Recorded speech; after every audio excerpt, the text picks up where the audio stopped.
So, the sooner we get these diamonds, the sooner you'll get the pester Twilight. With an insignificant sniff, Trixie seized the ancient well cover in her magic and lifted it, revealing a circle of ancient smooth stones surrounding a deep, pitch-black hole. The old rotten wood disintegrated into a pile of moldy splinters as she lowered it to the ground. "Do you suppose we will get into trouble for that?" Spike shrugged. "Not if we're out of here before anybody notices." He trotted up to the well and hopped in to the edge, peering down. He inhaled deeply, and his eyes glimmered. "Oh yeah, they're down here all right. They smell so delicious." Trixie blinked. "Delicious?" She raised a hoof. You're going to eat them?" Spike hopped back onto the ground. "Well, yeah," he said. "I'm a dragon. I love eating jewels." Trixie shook her head. "Such a waste." "So, are you gonna help or what?" "Trixie didn't know you planned to eat the diamonds," Trixie said. With a sigh, she added, "But, as they say, a deal's a deal." She frowned. "So, exactly how do you propose we find these diamonds at the bottom of this pitch-black well?" Spike scratched his chin. "Oh yeah, I don't guess you can levitate something if you don't know exactly where it is, huh?" Looking past Trixie, she spotted her travel wagon. "Hey, do you still have that rope trick?" "Trixie does not perform mere tricks, young reptile," Trixie proclaimed. "The great and powerful Trixie is the master of magical feats, yes or no?" Yes, Trixie does." Spike nodded. "How about lowering me into the well on a rope? Then I can dig up the diamonds, and you can bring them back up." Trixie frowned thoughtfully. "Yes, Trixie supposes that would work." A few minutes later, Spike was slowly descending into the depths of the pitch-dark well, clutching tightly to the rope, weathered in a pale pinkish-grey glow. As soon as his feet touched the cold, slimy muck at the bottom of the well, he let go of the rope. "Okay, do the light spell now," he called. A wobbly blob of light dripped from Trixie's horn and floated down the well, coming to a stop just above Spike's head.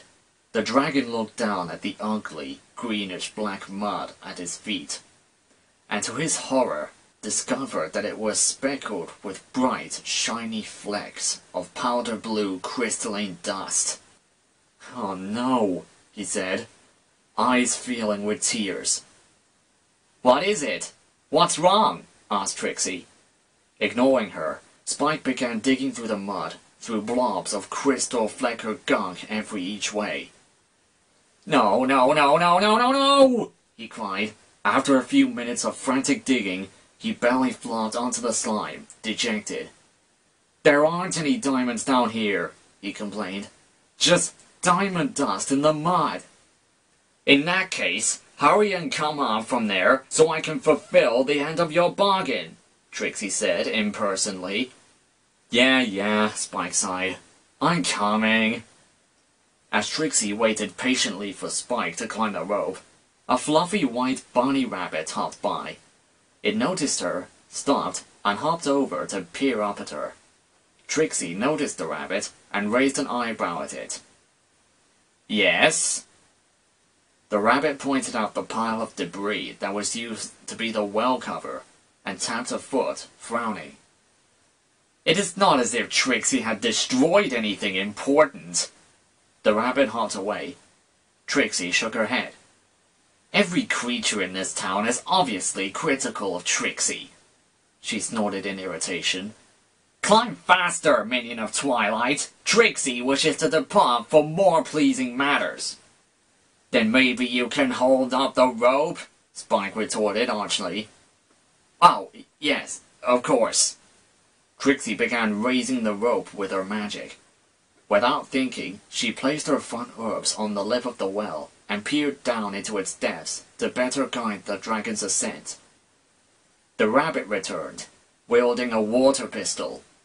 It positioned itself behind the unicorn, carefully took aim, and unleashed a freezing blast of water at very tender professional parts of Trixie's anatomy.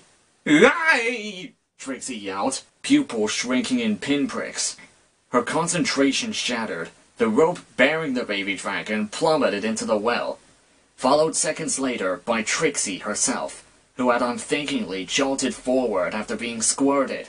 Her hooves slid down from under her and plunged face first into the well, legs scrambling and skidding all along the slick walls of the well, to no avail.